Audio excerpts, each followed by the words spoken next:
کہانی کا عنوان شب غم، قسط نمبر 7۔ عمیر: جی جا رہا ہوں۔ اس نے سر کو خم دیا اور جیکٹ پہننے لگا۔ کہاں جا رہے ہیں؟ جانے کیوں، کومپل کو اب دل ڈوبتا محسوس ہو رہا تھا۔ اگر وہ کہیں باہر والے ملک جا رہا ہوا اور وہ اسے چھوڑ گیا تو؟ چند ہی لمحوں میں کئی طرح کی سوچوں کے ناگ نے اس کو ڈسا تھا۔ وہ نفی میں سر ہلاتی اسے دیکھنے لگی۔ اسلام آباد جا رہا ہوں، اس نے خشک لہجے میں کہتے ہوئے اس کو دیکھا نہیں تھا، حالانکہ اس عورت اور اس کے وجود سے نظریں چرانا عمیر کے لیے دنیا کا مشکل ترین کام تھا۔ اور آپ نے مجھے بتانا بھی ضروری نہیں سمجھا؟ نہ چاہ کر بھی شکوہ اس کے لبوں پر در آیا تھا۔ اس شکوے پر عمیر کے دل کو کچھ ہوا تھا، مگر کفر نہیں ٹوٹا تھا، اور کومپل اتنا تو جان ہی گئی تھی کہ اس کی یہ خاموشی بے معنی قطعی نہیں تھی۔ کومپل کو اپنی کوئی غلطی نظر نہیں آ رہی تھی، سو وہ یہ پوچھنا بھی نہیں چاہتی تھی۔ وہ اپنی عزت نفس مجروح نہیں ہونا دینا چاہتی تھی۔ آپ سمجھتے کیا ہیں خود کو؟ کس غلطی کی سزا دے رہے ہیں مجھے؟ اسے مسلسل خاموش دیکھ کر وہ پھٹ پڑی تھی۔ جو وہ سوچتی تھی اس پر عمل کم ہی ہو پا رہا تھا۔ وہ جتنا اس کو نظر انداز کرنے کی کوشش کرتی وہ اتنا ہی اس کے حواسوں پر چھا رہا تھا۔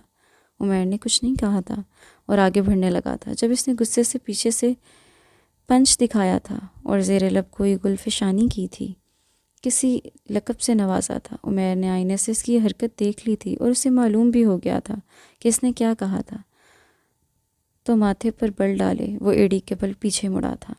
آپ کی بہت عزت کرتا ہوں میں، بہتر ہے کہ آپ ثابت کریں کہ یہ میرا بڑا پن نہیں ہے، بلکہ آپ اس قابل ہیں کہ آپ کو عزت دی جائے اور آپ کی عزت کی جائے۔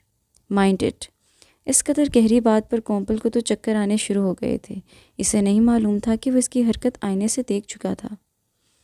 ایسا تو کچھ نہیں کیا میں نے۔ کومپل کے ماتھے پر کئی شکنیں پڑی تھی۔ اس نے چند پل اس کو دیکھا تھا مگر کچھ نہیں کہا تھا اور خدا حافظ کہہ کر باہر چلا گیا، تو کومپل کو مجبوراً پیروی کرنی پڑی۔ وہ نہیں چاہتی تھی کہ گھر میں کسی کو ان کے درمیان موجود خلیش کے متعلق پتہ چلے۔ عمیر کو اسلام آباد کیے ہوئے 2 دن ہو گئے تھے اور اس نے ایک کال تو دور ایک میسج بھی نہیں کیا تھا، اور وہ جلے پیڑ کی بلی کے چکر کاٹ رہی تھی۔ مجھے سمجھ نہیں آ رہی کہ ان کو کیا ہو گیا ہے۔ پہلے 2 دن اتنی واہلانہ محبت اور پرواہ، اب ایک دم سے یوں بے پرواہی اور بے رخی۔ آخر کیا وجہ ہو سکتی ہے؟ اس نے بالوں میں برش پھیرتے ہوئے سوچا تھا۔ وہ مسلسل اس کے متعلق ہی سوچ رہی تھی۔ یہ شخص اس کے حواس پر سوار ہو چکا تھا۔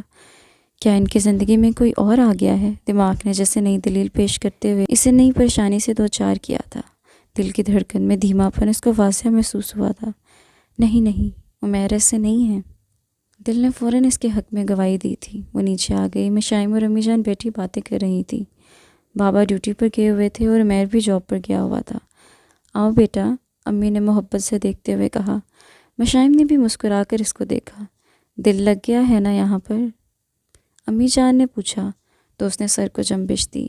جی آنٹی، آپ سب کی اتنی محبت ہے تو کیوں نہیں لگے گا؟ اس نے مسکرا کر صاف گوئی سے جواب دیا۔ ویسے عمیر کے بابا کہہ رہے تھے کہ ایک ہی بہو ملی ہے اور بہت ہی اچھی، اور وہ کسی کی تعریف نہیں کرتے، اس معاملے میں بڑے کنجوس ہیں، مگر تمہاری وہ بہت تعریف کرتے ہیں۔ امی جان نے تعریف کی تو اس کو دل میں ڈھیروں سکون ہوتا جب محسوس ہوا تھا۔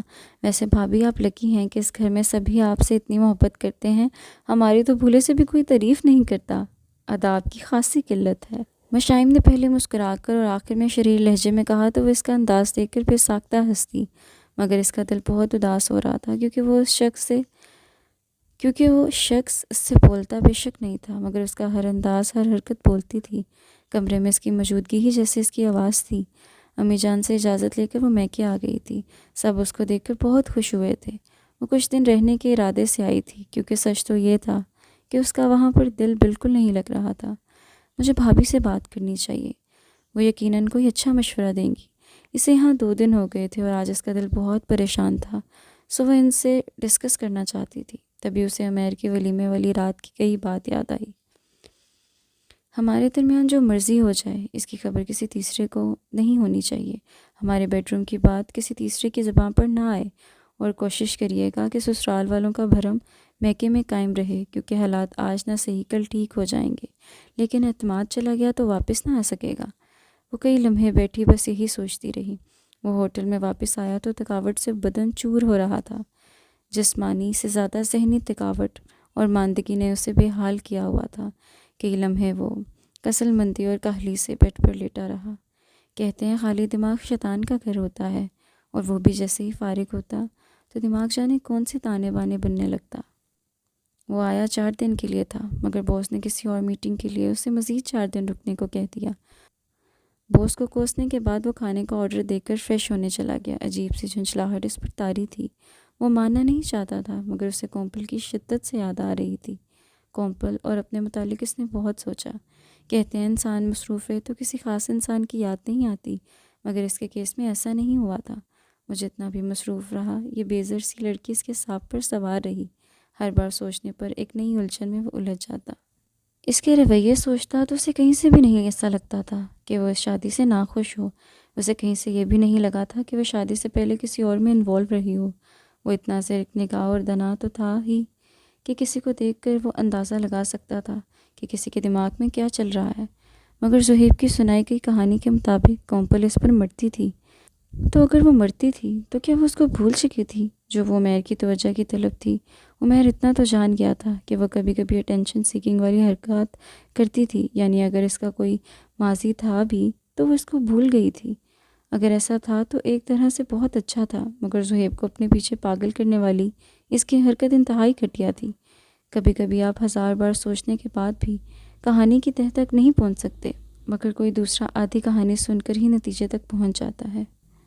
اس کا شدت سے دل چاہا کہ وہ دوستوں کے سامنے اپنا دل ہلکا کرے، مگر وہ اپنی بیوی کا تذکرہ کیسے کسی اور سے کر سکتا تھا؟